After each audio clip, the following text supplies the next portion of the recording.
Welcome to Pragim Technologies. I am Venkat. This is part 20, Static and Instance Class Members. In this session, we will understand what static and instance class members are and the difference between these two. We'll also look at a practical example explaining when you should and shouldn't be marking members static. Let's look at an example. As part of understanding static and instance class members, let's create a simple circle class. So class circle. And as all of us know, a circle class basically have two fields. One is the pi field and the other one is the radius. Okay, so let's go ahead and create these two fields. Okay, so pi is actually a float. So float underscore pi, and let's initialize that to 3.141. And let's create the radius field, and let's mark radius as integer, so underscore radius. Now, to initialize, by the way, float needs to have a trailing f. Now, to initialize class fields, we know that we need to have constructors. We have seen that in part 19, Introduction to Classes. So let's go ahead and create a constructor, and we know a constructor will have the same name as that of the class, and it doesn't have a return type, but a constructor can take parameters, which in turn can be used to initialize the class members. So public and the name of the class, circle, and let's pass in a radius parameter to this constructor, and we use this radius parameter to initialize this class field. So this dot underscore radius equal to radius, the parameter that we are passing into this constructor. So we have used a constructor to initialize the radius field, and pi field is actually already initialized here. And let's go ahead and create another method which actually can calculate the area of the circle and return it back. So public, and since we want to return the area back to the calling application, we need to have a return type. So let's have a float return type, float, and we will call this calculate area method. So what is this method going to do? Basically, this method is going to calculate the area of the circle and return the area. So, and we know that to calculate the area of the circle, the formula is pi r square, pi into radius into radius. So we can say simply return this dot, and in part 19 we have seen when we use this keyword we are actually referring to an instance of this circle class, an object of this circle class. So this keyword refers to an instance of this class. So this dot pi into this dot radius into this dot radius again. So what is this basically doing? Calculating the area of the circle and returning that. Now we have defined state and behavior for our class. The state is represented by these two fields and behavior is represented by this method, which can basically calculate the area. And what data is our class holding on to? Pi and radius. Now to actually use this class, we can go ahead and create an object of this class in the main method. So how do we do that? So circle c1 is equal to new circle. So we use the new operator to create an instance of this class, and when we create the circle object, we are calling this constructor and we need to pass in the radius. Let's say for example I want to create a circle with radius 5. So I get that, and then if I want to get the print the area back, what we can do, float, because we are getting float back. So float maybe area is equal to, we call c1 dot calculate area. Look at that, I'm using the instance of the class to basically call this method c1 dot calculate area. And if you look at the return type of calculate area, it's float. We are storing that in this variable, and if I want to print the area, we can say console.writeLine area is equal to whatever is written by that method. So now if you look at this method, it's a pretty simple one. All we are doing here is creating an instance of the circle class that we have created, and on that instance we are calling the calculate area method, which in turn will calculate the area for us and gives it back, and we are printing that area. So if we go ahead and run this application by pressing Ctrl F5, as you might expect, it returns the area of the circle. Now let's do another thing. Let's say I want to create another circle object. So let's create another circle object. But this time I'm going to call my object as C2, and I'm going to make the radius as 6. And since we already have area, we'll call that as area 1. We'll call this as area 2. So we're printing area 1 there, and we are printing area 2 here.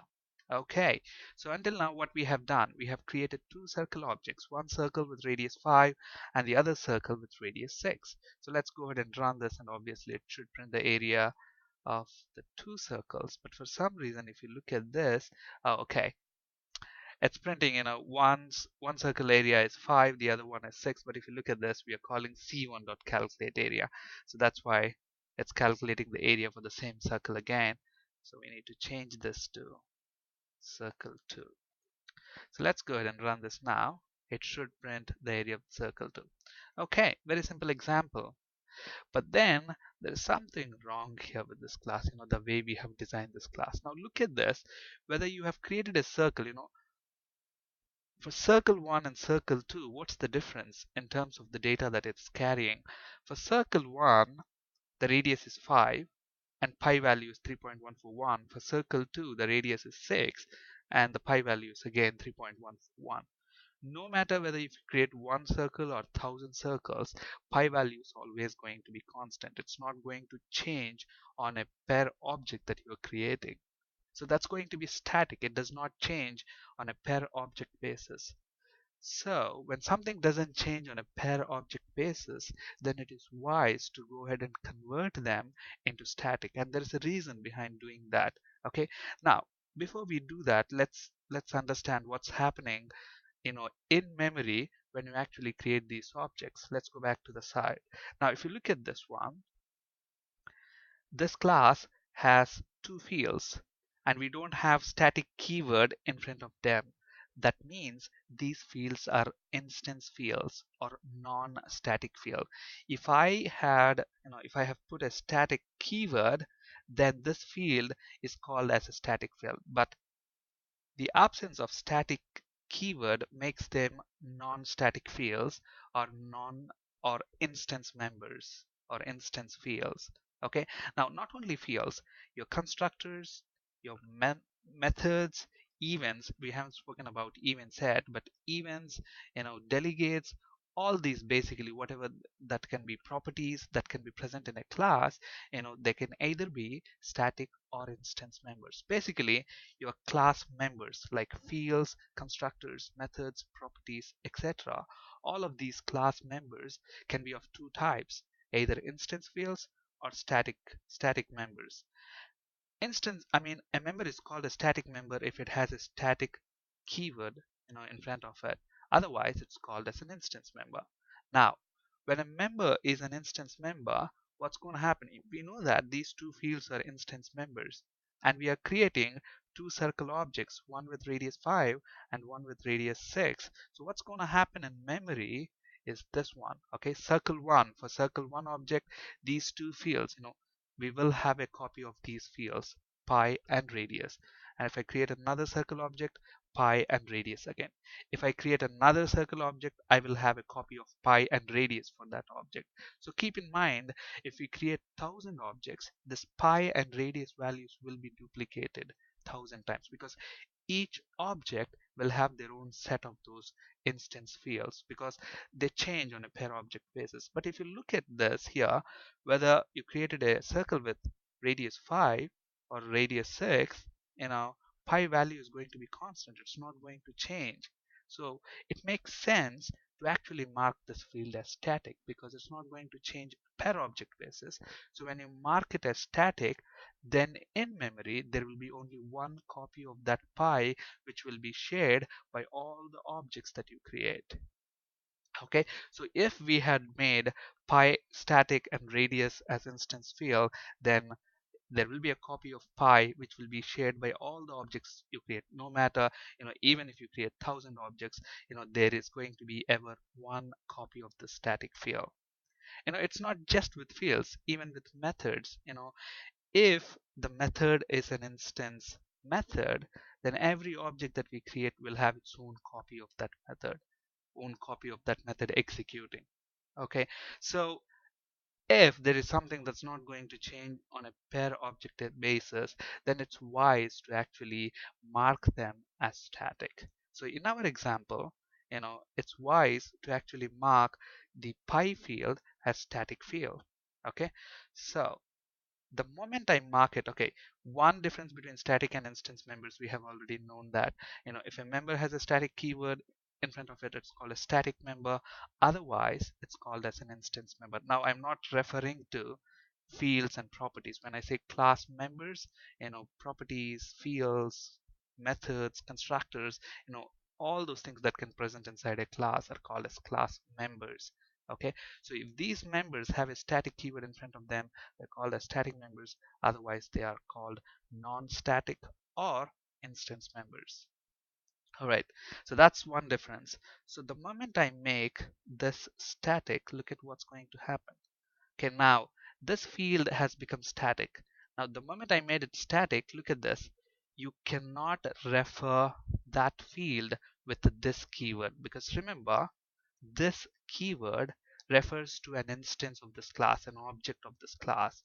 And remember, this pi does not change on a per object basis, so it doesn't make sense to call that using the instance of the object.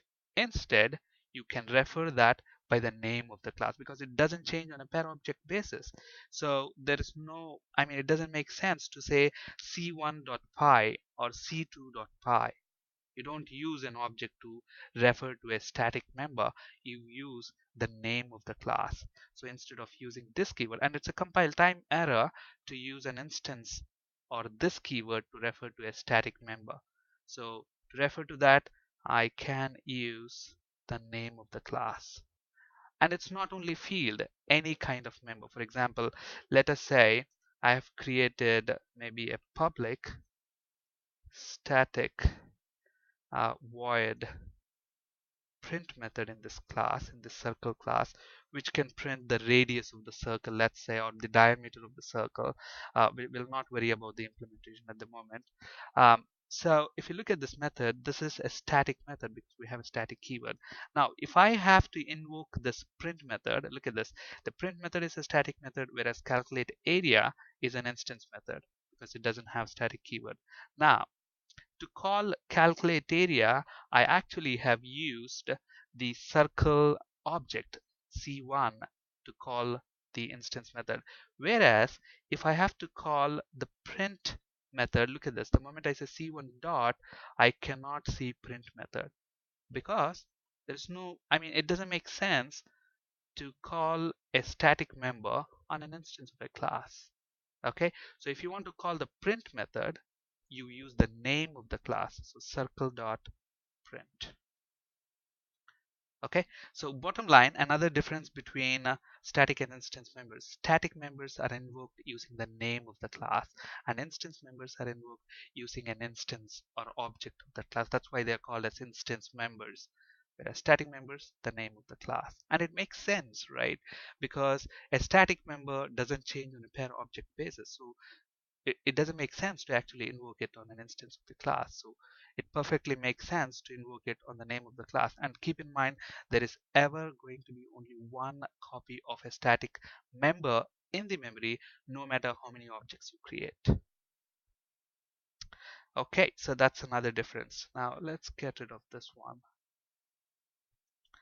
Okay, so I made this static, this pi field, a static field, and we are referring to that field using the class name. And now this program is actually a little more efficient because look at this, we have saved a lot of memory here. Float whatever is the size of the data type. If I create 1,000 objects, that much memory will be occupied by each copy. But instead now, since we made it static, there is going to be only one copy, even if you create 1,000, 2,000, 100,000 objects. So your program will run a little more efficient. Okay, another thing, your constructor can also be a static constructor. For example, look at this. This field is an instance field. To initialize an instance field, we use an instance constructor. Similarly, to initialize a static field, you can make use of a static constructor, something like this. And to make a constructor static, look at this. This constructor has an access modifier. I told you we'll be talking about access modifiers in a later session. Okay, but for a static constructor, you cannot have access modifier. So public static, let's say circle. And look at this, the moment I do that, and if I try to go and build a solution, access modifiers are not allowed on static constructors. Okay, so it's not allowing us to use access modifiers on static constructor, and it actually makes sense. Okay, you don't have to mug this or um, try and remember this hard. It makes sense because look at this. If you don't mark any class member with an access modifier explicitly, look at this, all I'm doing is I'm removing this access modifier.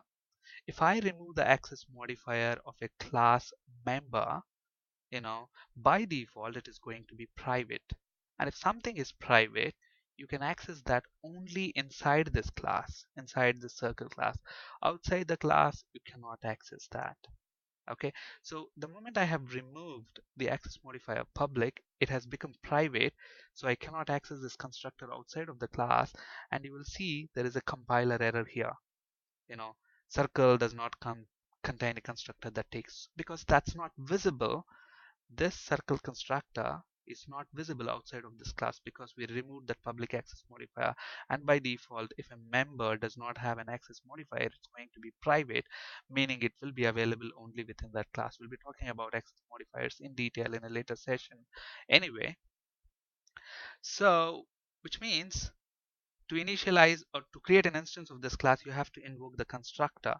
Okay, because if you want to create a circle object with radius 10, you need to pass the size to that constructor, which will initialize your class field. So we are explicitly, actually this constructor gets automatically called when we are creating the C1 object. Okay, that's why it needs to be public. But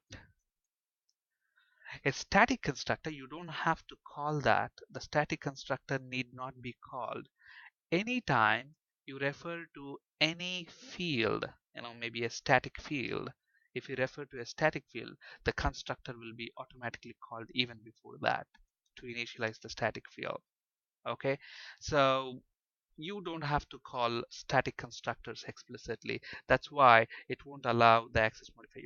If you put public, somebody will be able to call that constructor, and we shouldn't be allowing people to do that. Because why?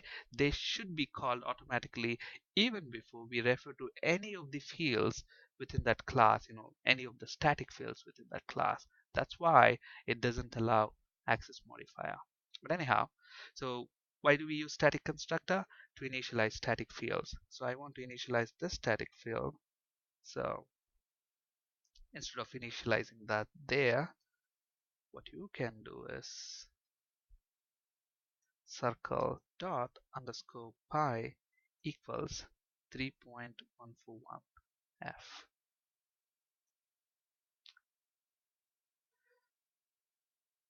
So keep in mind, static constructors doesn't allow access modifiers, and you have a static keyword in that, and static constructors are used to initialize static fields, and static constructors are called before instance constructors are called, and even before you refer to any static field. Okay, let's actually prove that point just a bit later, but now let's go ahead and see. So now with this change, what's going to happen? Your program, there's not going to be any difference within your program.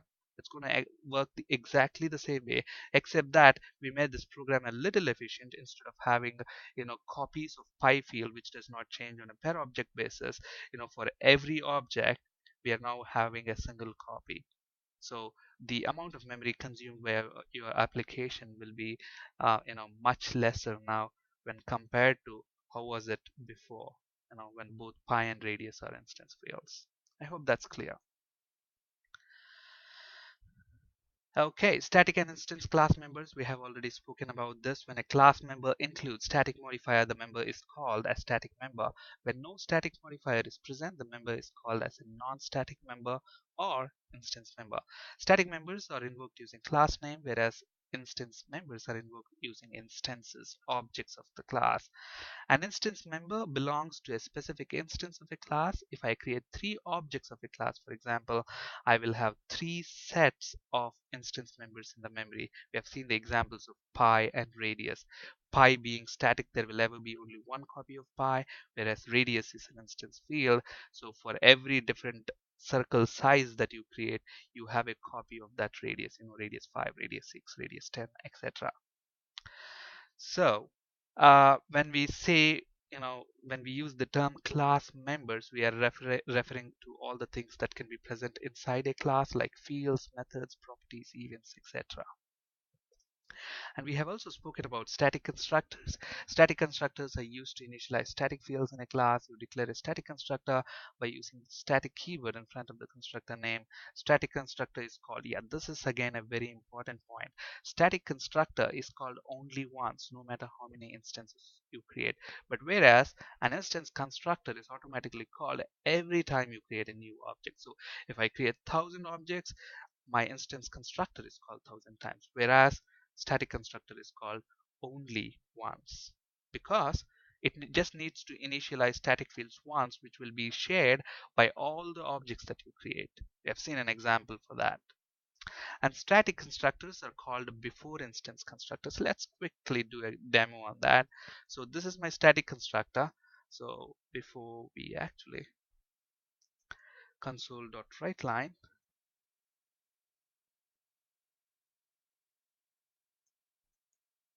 static constructor,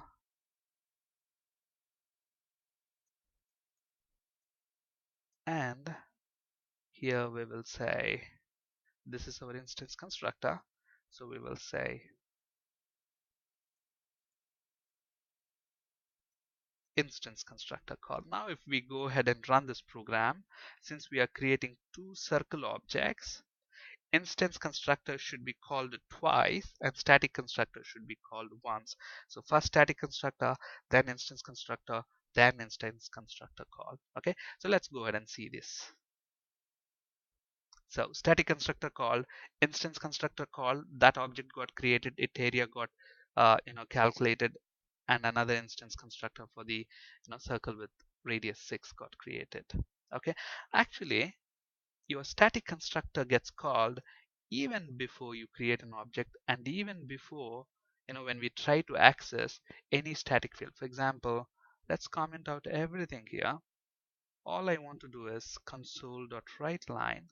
Now if I want to print the value of pi that is present in this circle, but we need to make this public, otherwise we'll not be able to access that outside of the class. So I made that public. We'll be talking about access modifiers in a later session. So console.writeLine, since pi is a static field, I can just use the name of the class, so circle underscore pi. So now I'm not creating an instance of the class. Okay, so I'm trying to just access the static property of this circle class, and if we want to print that value, it should have been initialized. And where is it initialized? In the static constructor. So even before it tries to print the value of this one, the static constructor is called. So let's go ahead and run that. So look at that, static constructor called and pi value is printed. Okay, so to brief that up, static constructors are called before instance constructors are called, and even before you refer to any static field of that class, because they need to be initialized, right? So that's it. Okay, so static constructors are called before instance constructors. That's it for today. Thank you for listening. Have a great day.